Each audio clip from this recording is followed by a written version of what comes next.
मसीह यीशु के नाम में आप सबकी सलामती हो। आज हम कलाम मुकद्दस में से पढ़ेंगे खरूज 14 बाब। और खुदावंद ने मूसा से फरमाया कि बनी इसराइल को हुक्म दे कि वो लौट कर मजदाल और समुंदर के बीच फीक खीरत के मुकाबिल बाल सफून के आगे डेरे लगाएं। उसी के आगे समुंदर के किनारे किनारे डेरे लगाना। फिरौन बनी इसराइल के हक में कहेगा कि वो ज़मीन की उलझनों में आकर बियाबान में घिर गए हैं, और मैं फिरौन के दिल को सख्त करूँगा और वो उनका पीछा करेगा, और मैं फिरौन और उसके सारे लश्कर पर मुमताज़ होऊंगा, और मिस्री जान लेंगे कि खुदावंद मैं हूँ।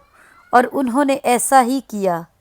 जब मिस्र के बादशाह को खबर मिली कि वो लोग चल दिए, तो फिरौन और उसके खादमों का दिल उन लोगों की तरफ से फिर गया, और वो कहने लगे कि हमने ये क्या किया कि इसराइलियों को अपनी खिदमत से छुट्टी देकर उनको जाने दिया। तब उसने अपना रथ तैयार करवाया और अपनी कौम के लोगों को साथ लिया, और उसने 600 चुने हुए रथ बल्कि मिस्र के सब रथ लिए, और उन सबों में सरदारों को बिठाया।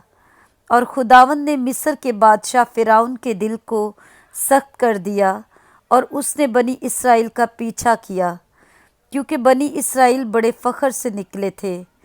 और मिस्री फ़ौज ने फिरौन के सब घोड़ों और रथों और सवारों समेत उनका पीछा किया, और उनको जब वो समुंदर के किनारे फीक खीरत के पास बाल सफून के सामने डेरा लगा रहे थे जा लिया। और जब फिरौन नज़दीक आ गया, तब बनी इसराइल ने आँख उठाकर देखा कि मिस्री उनका पीछा किए चले आते हैं, और वो नहायत खौफज़दा हो गए। तब बनी इसराइल ने खुदावंद से फरियाद की और मूसा से कहने लगे, क्या मिस्र में कब्रें ना थी जो तू हमको वहाँ से मरने के लिए बियाबान में ले आया है? तूने हमसे ये क्या किया कि हमको मिस्र से निकाल लाया? क्या हम तुझसे मिस्र में ये बात ना कहते थे कि हमको रहने दे कि हम मिस्रियों की खिदमत करें, क्योंकि हमारे लिए मिस्रियों की खिदमत करना बियाबान में मरने से बेहतर होता। तब मूसा ने लोगों से कहा, डरो मत, चुपचाप खड़े होकर खुदावंद की निजात के काम को देखो जो वो आज तुम्हारे लिए करेगा, क्योंकि जिन मिस्रियों को तुम आज देखते हो उनको फिर कभी अबद तक ना देखोगे। खुदावंद तुम्हारी तरफ से जंग करेगा और तुम खामोश रहोगे। और खुदावंद ने मूसा से कहा कि तू क्यों मुझसे फरियाद कर रहा है? बनी इसराइल से कह कि वो आगे बढ़ें, और तू अपनी लाठी उठाकर अपना हाथ समुंदर के ऊपर बढ़ा और उसे 2 हिस्से कर, और बनी इसराइल समुंदर के बीच में से खुश्क ज़मीन पर चलकर निकल जाएंगे। और देख, मैं मिस्रियों के दिल सख्त कर दूंगा और वो उनका पीछा करेंगे, और मैं फिरौन और उसकी सिपा और उसके रथों और सवारों पर मुमताज़ होऊंगा। और जब मैं फिरौन और उसके रथों और सवारों पर मुमताज़ हो जाऊंगा, तो मिस्री जान लेंगे कि मैं ही खुदावंद हूँ। और खुदा का फरिश्ता जो इस्राएली लश्कर के आगे आगे चला करता था, जाकर उनके पीछे हो गया, और बादल का वो स्तून उनके सामने से हटकर उनके पीछे जा ठहरा। यूं वो मिस्रियों के लश्कर और इस्राएली लश्कर के बीच में हो गया। सो वहाँ बादल भी था और अंधेरा भी, तो भी रात को उससे रोशनी रही। बस वो रात भर एक दूसरे के पास नहीं आए।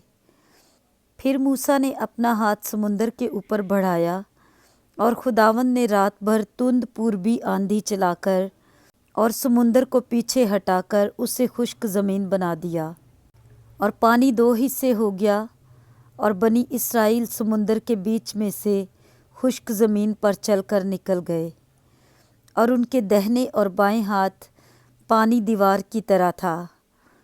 और मिस्रियों ने ताक़ब किया, और फिरौन के सब घोड़े और रथ और सवार उनके पीछे पीछे समुंदर के बीच में चले गए।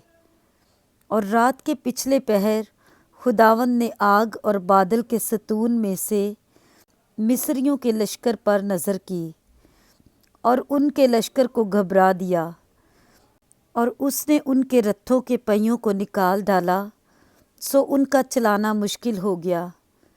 تب مصری کہنے لگے، آؤ ہم اسرائیلیوں کے سامنے سے بھاگیں، کیونکہ خداوند ان کی طرف سے مصریوں کے ساتھ جنگ کرتا ہے۔ اور خداوند نے موسیٰ سے کہا کہ اپنا ہاتھ سمندر کے اوپر بڑھا، تاکہ پانی مصریوں اور ان کے رتھوں اور سواروں پر بہنے لگے۔ اور موسیٰ نے اپنا ہاتھ سمندر کے اوپر بڑھایا، اور صبح ہوتے ہوتے سمندر پھر اپنی اصلی قوت پر آ گیا، اور مصری الٹے بھاگنے لگے۔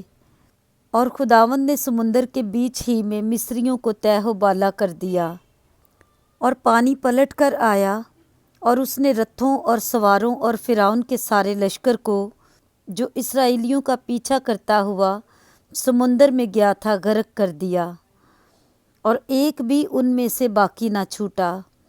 پر بنی اسرائیل سمندر کے بیچ میں سے خشک زمین پر چل کر نکل گئے، اور پانی ان کے دہنے اور بائیں ہاتھ دیوار کی طرح رہا۔ سو خداوند نے اس دن اسرائیلیوں کو مصریوں کے ہاتھ سے اس طرح بچایا، اور اسرائیلیوں نے مصریوں کو سمندر کے کنارے مرے ہوئے پڑے دیکھا۔ اور اسرائیلیوں نے وہ بڑی قدرت جو خداوند نے مصریوں پر ظاہر کی دیکھی، اور وہ لوگ خداوند سے ڈرے، اور خداوند پر اور اس کے بندہ موسیٰ پر ایمان لائے۔ آمین۔ پاک کلام کے پڑھے اور سنے جانے پر خداوند کی برکت ہو۔ آمین۔